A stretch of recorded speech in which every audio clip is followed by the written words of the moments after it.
Hi, everybody. Lucas here with yet another active reading session. If you're not familiar with active reading, make sure you read the description box down below where I explain in a little more depth about this practice, which is basically reading actively as opposed to passively, exploring the text, reading out loud, talking, speaking to yourself, looking up new words and looking up new words and wow, looking up new words and structures. Um, and in the end, learning, right? Learning new things, practicing your speech, your reading skills. And for me specifically, this is how I keep my speaking skills sharp as much as I can. All right. Today, let me see if I'm sharing this right. Okay, yes.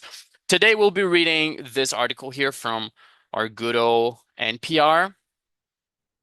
Five money draining mistakes travelers make when planning a vacation.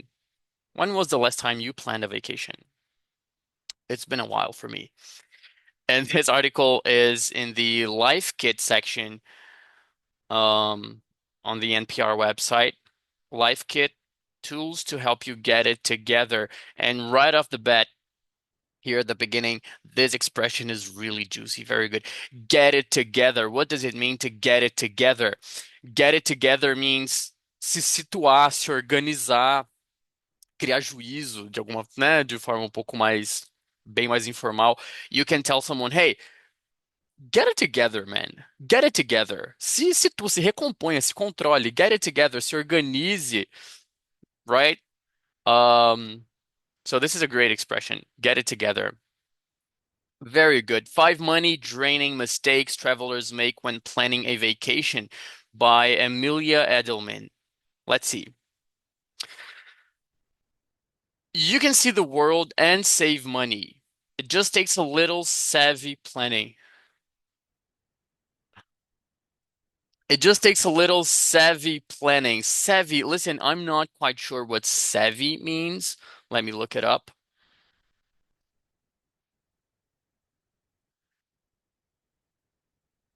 I have a guess, but I might not be right. Um, mhm.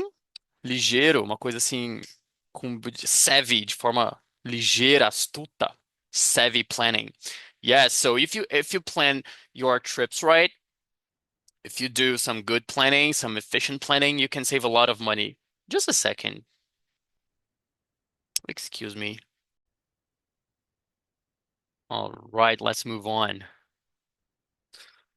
Here, budget travel does not have to be what many of us had the privilege of doing in our early 20s. Staying in a hostel, scrounging for cheap eats, or maybe even sleeping in a train station. Or for us Brazilians, it would more likely be a bus station, right? Okay, first of all, budget travel. So this is a type of travel that you do on a budget where you spend little money as little as possible. You could you could translate it as mochilão if you liked, even though mochilão we have backpacking, right, for mochilão. But still, budget travel is traveling on a budget, traveling and spending as little money as possible, right? And scrounging for cheap eats. Remember in a previous active reading session, we saw this word, we read this word, scrounging, vasculhando for cheap eats, né? Procurando pelos lugares a comida mais barata possível, né? Para gastar o menos possível. So budget travel does not have to be what many of us had the privilege of doing in our early 20s. Staying in a hostel, scrounging for cheap eats, or maybe even sleeping in a train station, or maybe even sleeping in a train station, or maybe even sleeping in a train station. Okay. You can have satisfying experiences without draining your bank account or compromising on safety or quality, say travel experts. You can have satisfying. You can have satisfying. It's hard. Jesus Christ, I'm tired today. Let me tell you, I'm tired. You can have satisfying experiences without draining your bank account. I love this. Without draining your bank account, sem secar tua conta bancária. To drain some drain é dreno, é ralo, the drain. Então, sem você sugar toda a sua conta bancária. Or this is good. Or compromising on safety or quality. Compromising on. See, the preposition you use with compromising in this case is on. Quando você compromete algo sem comprometer segurança ou qualidade, you compromise on safety or quality.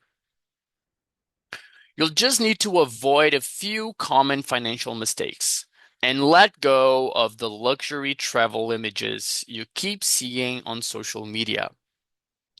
And let go of. And let go of. E deixar pra lá as imagens de viagens luxuosas que você vê na rede social. You can have satisfying experiences without draining your bank account or compromising on safety or quality, say travel experts. You'll just need to avoid a few common financial mistakes and let go of the luxury travel images you keep seeing on social media. We have champagne dreams and beer budgets, says Chrissy Wallen of Single Mom Budget Travel. So let's come back to planet Earth and explore it in a way that's realistic. Okay, yeah, let's take realistic trips. Let's be realistic when planning our trips, right? And try to avoid these mistakes. Whether you're planning a quick weekend getaway or a big trip abroad, this guide will help you check your assumptions about budget travel and potentially save you thousands of dollars. Okay, so this is good. Whether, whether, uma condicional, seja uma coisa ou outra, seja A ou B. Whether you're planning a quick weekend getaway or B, a big trip abroad. Whether you like water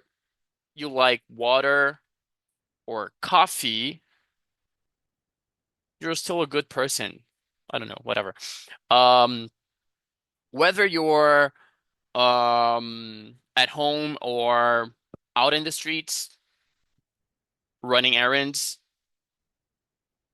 I'll call you anyway. Whether you're doing this or that, whether A or B, whether you're planning a quick weekend getaway, uma escapada, uma viagem rápida, a getaway, or a big trip abroad. This guide will help you check your assumptions about budget travel. Check your assumptions. Poderia ser rever seus conceitos. Assumptions, when you assume something, when you jump to assumptions, it means você está tirando conclusões. Ó, na verdade, tirar conclusões seria jump to conclusions, tirar conclusões precipitadas.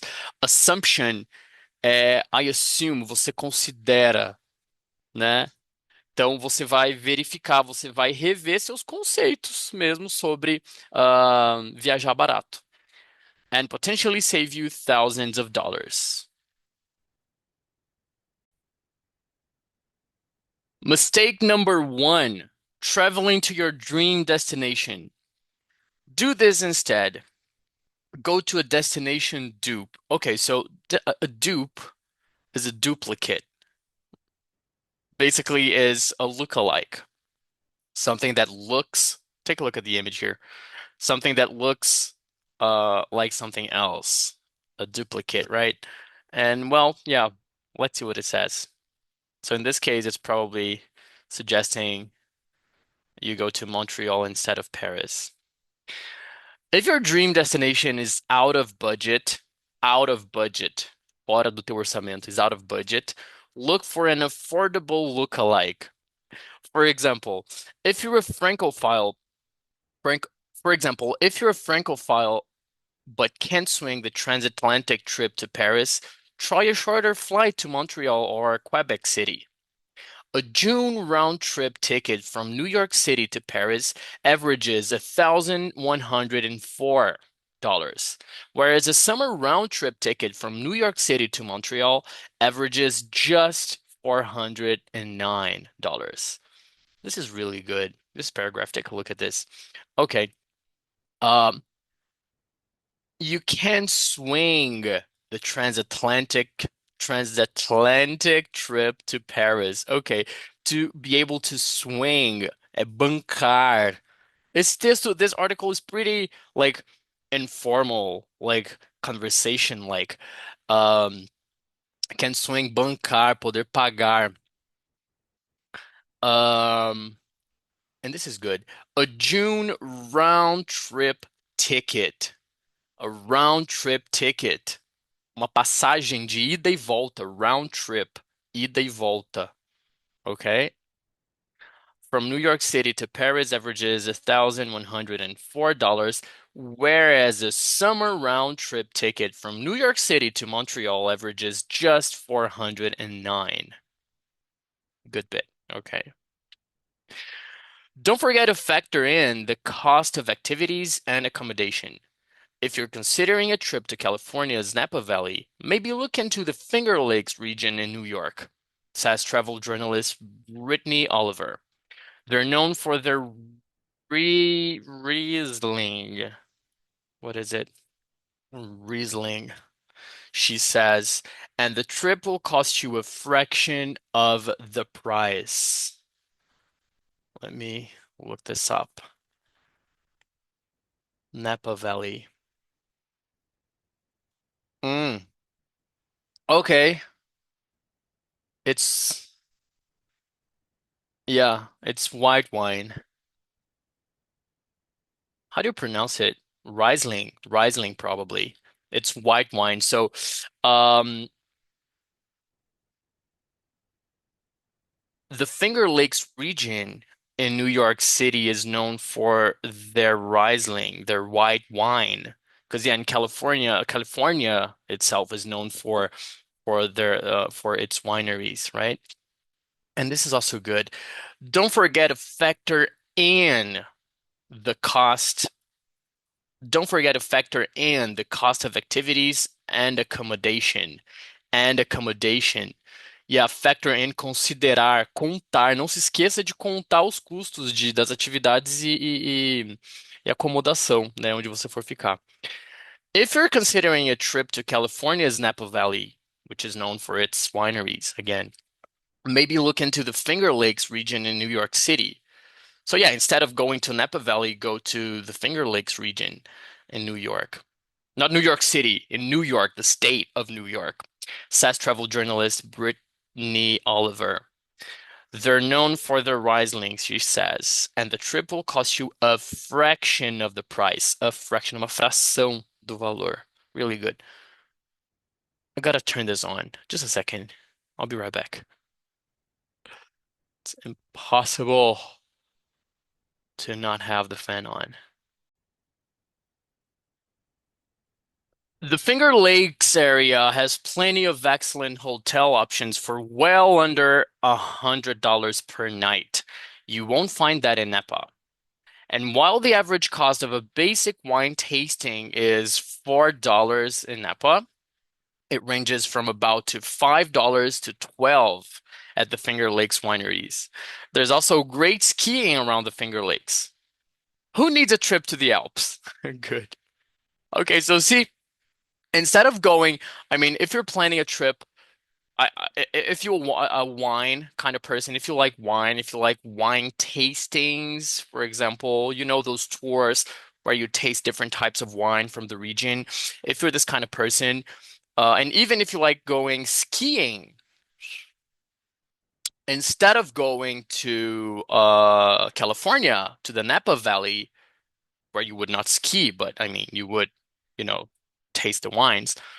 You could go to this region, this region in New York, Finger Lakes. Yeah, wine tasting tours. Good, much cheaper. Mistake number two, picking specific dates for your trip. Do this instead. Be flexible with your travel timing. I mean, who can afford this?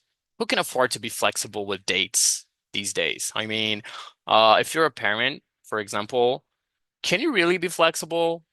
Or if you have, I don't know, if you're not a freelancer, if you have a regular kind of job, if you work 9 to 5, if you're on a vacation. I mean, if you're like in the middle of your vacation, you could be more or less flexible, right? But maybe you only have a set specific range of days. So I don't know. Maybe you could not avoid this supposed mistake. Let's see. Travel can be expensive. Even with the US Department of Transportation cracking down on airline fees in 2024, over the course of the year, airfare costs still jumped 25%. Okay, so the US Department of Transportation cracked down on airline fees. So apparently they demanded that the airlines gave people discounts, or I don't know, they lowered demanded that they lowered their fees in 2024. But still, even with this, even after this, the Department of Transportation demanded this reduction of airline fees in 2024, airfare costs, custo de viagens aéreas, still jumped 25%.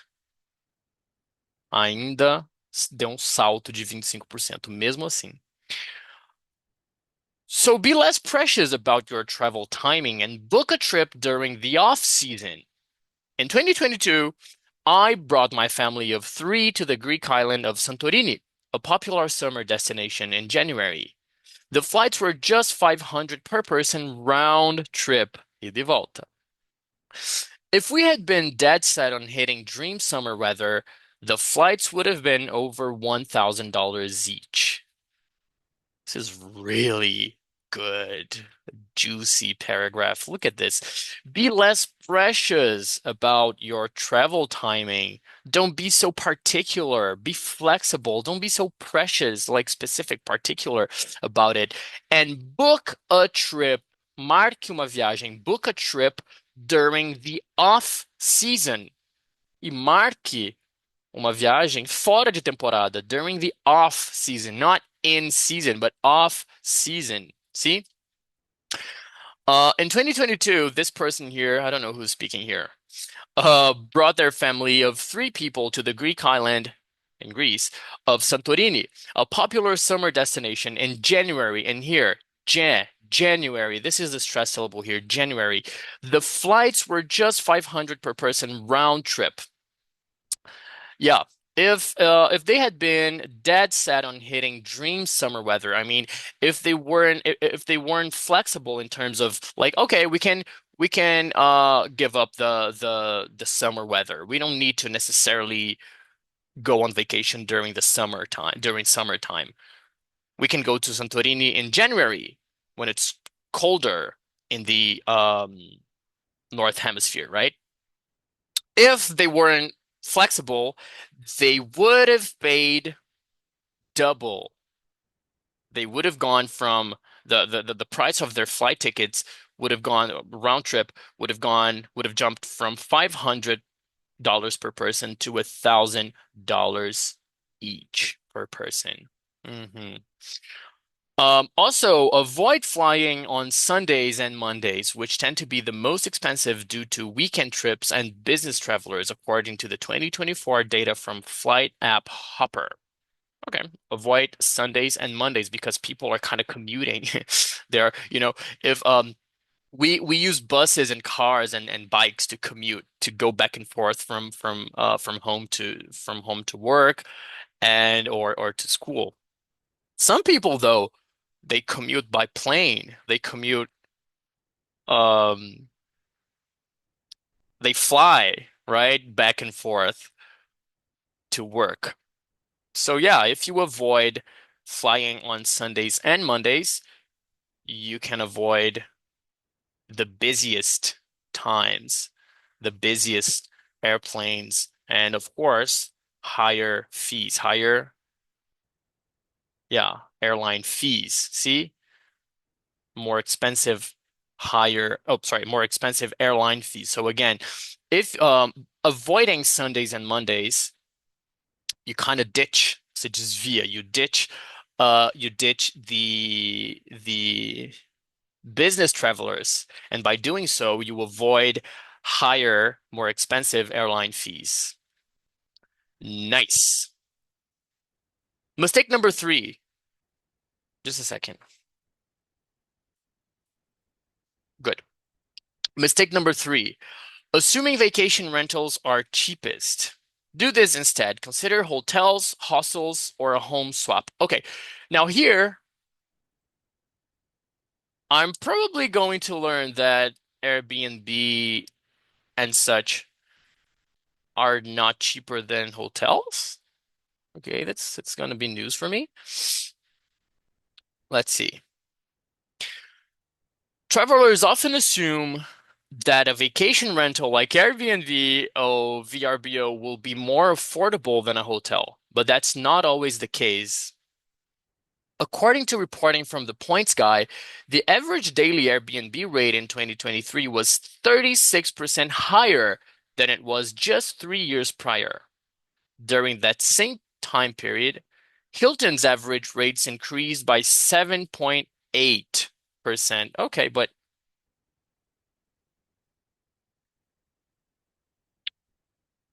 um Airbnb rate rised more than the Hilton's rates. Okay, but does it make Airbnb more expensive than staying at a Hilton? I don't think so. Anyway, beyond vacation rentals and five-star hotels, you have options. Okay. Budget hotels. Some brands like Novotel and Ibis, Ibis probably, offer rooms. We in Brazil we say Ibis. It's probably Ibis in English. Some brands like Novotel and Ibis offer rooms even lower than $50 per night. Walling recommends Ibis hotels because they're cheap, clean, and some even offer a microwave and a mini and a mini fridge. And some even offer a microwave and a mini fridge. Hostels. While you may think of hostels as crowded spots filled with college-age backpackers, a little creative research will help you find ones that are anything but. This is good. Take a look at this. Hostels. While you may think of hostels as crowded spots filled with college-age backpackers,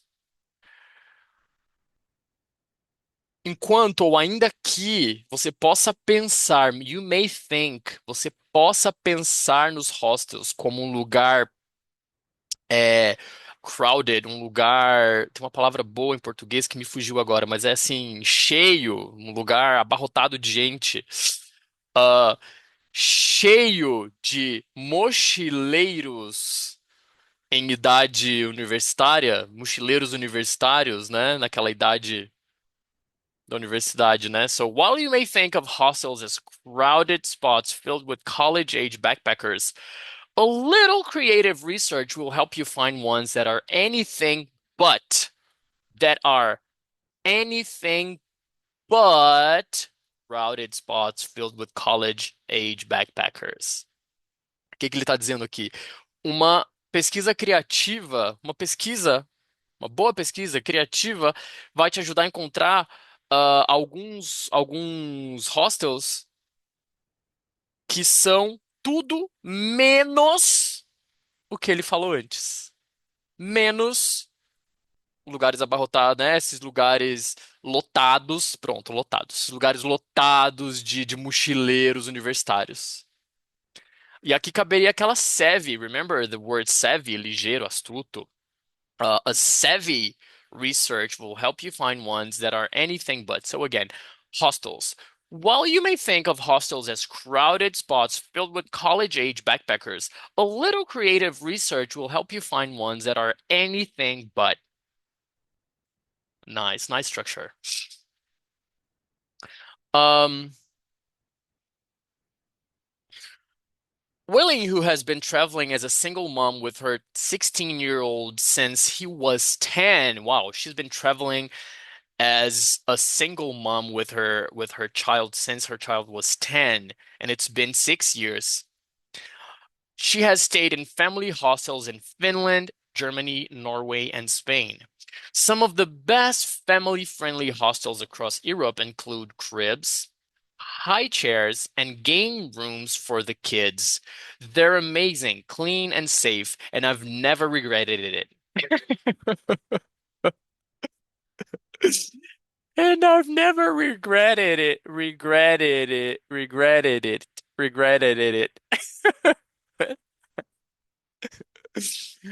No, wait a minute. Regretted it. And I never regretted it. That's it. And I never, and I've never regretted it. That's it. Again, some of the best family-friendly hostels across Europe. So first things first here. Family-friendly, family dash friendly. You may know pet-friendly places in your city, right? Like they are pet-friendly. You can bring your pet with you. You can bring your dog while you have a snack at a place, while you have a meal at this restaurant because they are pet-friendly. So many places are family-friendly.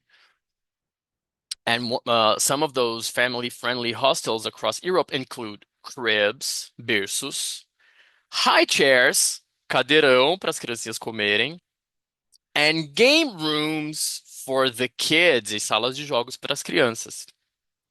They're amazing, clean and safe, and I've never regretted it.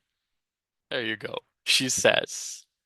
Eles são incríveis, limpos e seguros, e eu nunca me arrependi de ter, and I never regretted staying at those hostels uh on those occasions, she says. Great.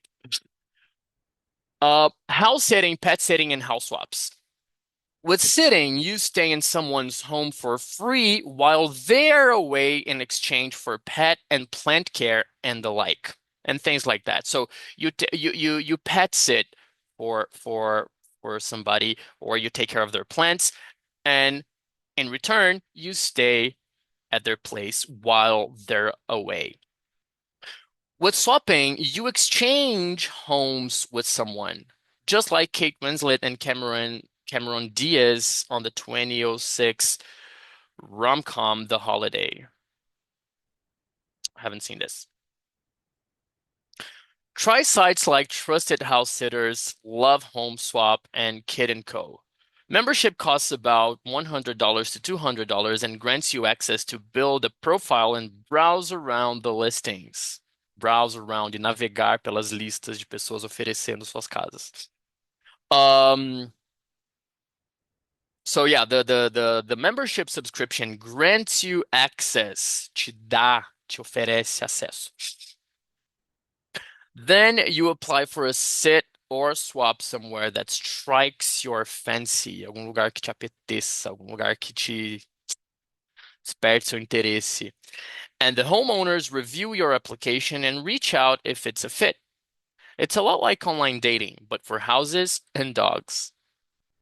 Take note, some countries consider house sitting a type of work and require that you have a work visa for entry. So check with the embassy of the country you plan to visit before booking a swap. Okay, so a swap could be considered, in some countries, a swap could be considered a type of work, right? So you'd better check with the that country's embassy if you're planning to visit them, to visit that country. All right, very good. It's a nice article.